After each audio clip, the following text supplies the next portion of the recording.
It's Brian Preston, the Money Guy. All right, Brian, this next question is from Kyle.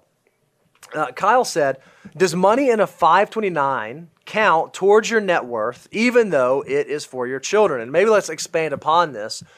Are there assets that you have and that you build that you don't put on your net worth statement? And then what are the things that you do put on your net worth statement? I kind of want to hear what you say, and then I'll see if I agree, and I'll talk about mine a little bit. Bo, I can name that tune in one note.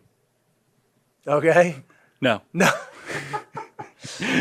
not going to play well for a highlight video. I need a little more than that. Let me go deeper.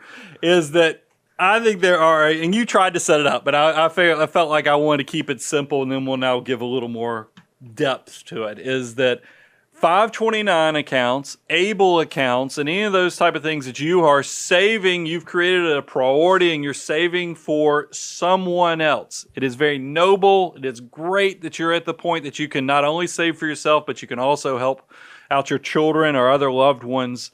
But it is primarily a disclosure on your net worth statement. It is not actually on your net worth statement. So you don't put 529 accounts. You don't put those ABLE accounts for your special needs children. Those things, like I said, are more of disclosures or something you want to make sure if somebody was discovering, if you left the earth tomorrow and somebody need to have breadcrumbs of what you had going on financially, you want to make sure they're aware of it. Mm-hmm. But I don't think you can count it as your own assets because they're for the benefit of, that's why they always put FBO in a lot of these accounts, for the benefit of someone outside of yourself, not yours. I'll just give you two more little net worth hacks. You also don't list the value of life insurance on your net worth statement because it's only becomes valuable if you die, right? You could put cash value. You could put the cash value of a life insurance policy, but that just gets into a whole other question. So I think, why do you even have cash value? Yeah. I think that your life insurance is a great thing to put on the footnotes. And then one of the reasons, again, coming back to the why do you keep a net worth statement? Well, you want to see how your wealth is growing through time. So one of the things that I'm doing, and look, maybe this is bad. I don't know. You guys can tell me this is a math crime. I want to know on my net worth statement, how much are my investments going up and how much am I saving and how much is my debt going down? So how much is my net worth changing?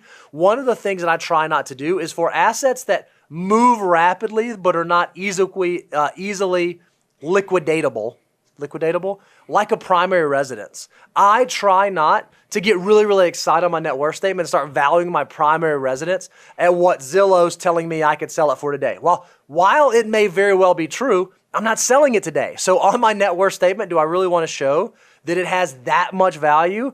I don't know that's giving me an accurate representation of how much my wealth is actually growing over time. You have any thoughts on that? We've talked about this before, and this is actually developing more to give more guidance on it. And the fact that I think you should value real estate at cost if it is the lion's share of your net worth. Meaning, I'm specifically talking about your primary residence, not investment property, but your primary residence.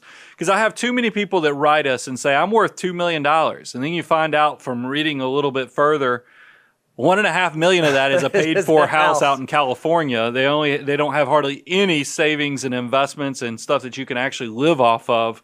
That's a problem if all of your net worth that you think is building financial independence is all built into your primary residence. That ship doesn't sail, that motor doesn't run.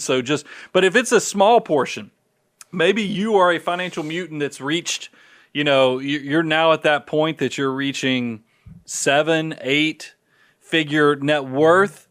What does it matter if you value that house at $1 million versus 1.3? I think that if it's a small percentage, go for it. It doesn't impact it, but I definitely want to put a word of caution for those folks that are getting super excited that they're now financially independent just because their primary residence that they sleep in every night and they shelter their family from has gone up rapidly in this crazy market. I love it.